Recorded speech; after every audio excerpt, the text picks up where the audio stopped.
Nous allons maintenant voir une dernière analyse, c'est le calcul des indices de sensibilité au CA et les indices de sensibilité à la marge.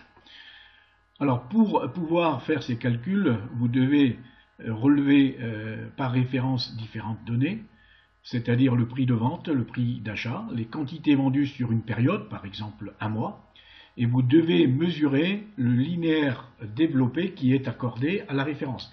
Il faut donc mesurer la longueur attribuée à chaque référence et multiplier par le nombre de niveaux d'exposition. Je vous renvoie à votre cours. Alors, en préalable, il faut calculer le CA. Ici, je vais donc faire une formule. Je fais égal. Le CA, c'est le prix de vente TTC multiplié par les quantités vendues. Alors on peut faire les calculs hors taxe ou TTC, il n'y a pas de problème. Donc je fais une recopie vers le bas avec la petite croix. Je maintiens la touche enfoncée pendant la recopie. Donc je vais jusque là. Voilà pour le CA. Pour la marge, je vais rentrer la formule de calcul. Alors ici, j'ai besoin par contre de mettre le prix de vente hors taxe, donc je vais ouvrir deux parenthèses. Donc dans un premier temps, je vais mettre le prix de vente hors taxe. Donc pour cela, je prends le TTC et je divise par 1,20, qui est le taux de TVA. Je ferme une première parenthèse. Ensuite, j'enlève le prix d'achat hors taxe.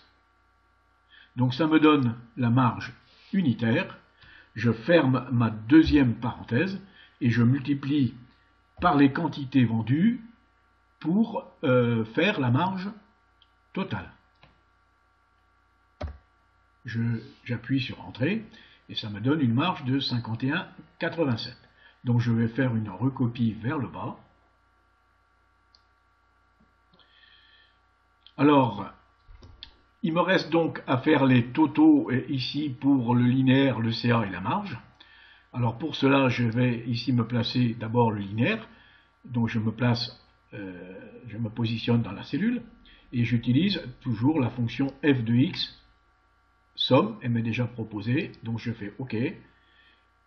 Excel me propose automatiquement toute la colonne et voilà, j'ai donc le linéaire développé qui fait 696,7 cm. Ici, après il suffit que je fasse une recopie vers la droite, parce que c'est le même calcul. Alors attendez, là il faut que j'ai la croix. Voilà.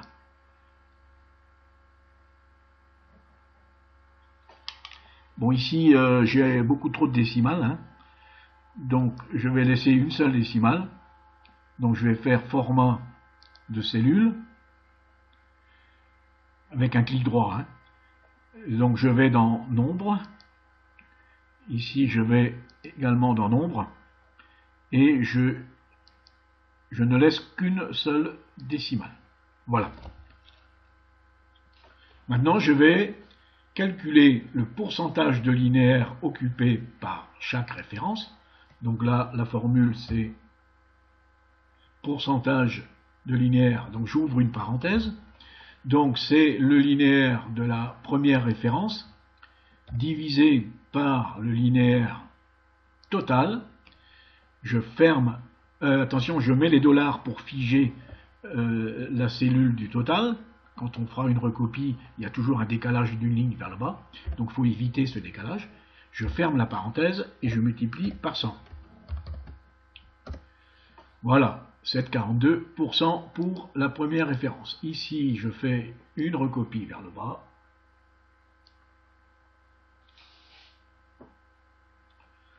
Ensuite, je vais faire le même type de calcul pour le pourcentage CA. Donc, je rentre égal, j'ouvre une parenthèse, je prends le premier CA, je divise par le CA total. J'appuie sur F4 pour figer la cellule et je multiplie par 100. Et je valide.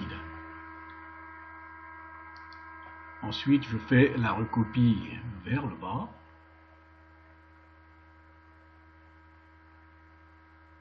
Là, je crois que je l'ai là. Voilà. Et je termine avec le pourcentage de marge égal, j'ouvre la parenthèse, je prends la marge de la première référence divisée par la marge totale, 3658, la touche F4 pour figer avec des dollars et je multiplie par 100.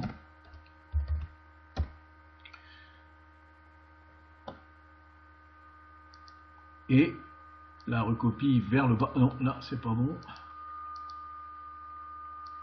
Mince. Ah, excusez-moi, mais voilà, ça y est, j'ai ma recopie vers le bas. Il faut la petite croix noire. Là, j'ai tous les éléments pour calculer l'indice CA et l'indice marge. Alors l'indice CA, c'est tout simplement le pourcentage de CA, donc je mets égal. C'est le pourcentage de CA, ici 1,55 pour la première référence, que l'on divise par le pourcentage de linéaire. Ensuite, je recopie vers le bas. Alors, pour l'indice de sensibilité à la marge, c'est le pourcentage de marge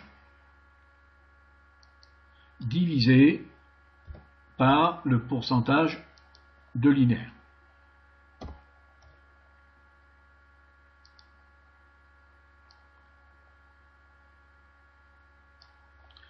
Voilà. Donc, nous avons tous nos indices de sensibilité.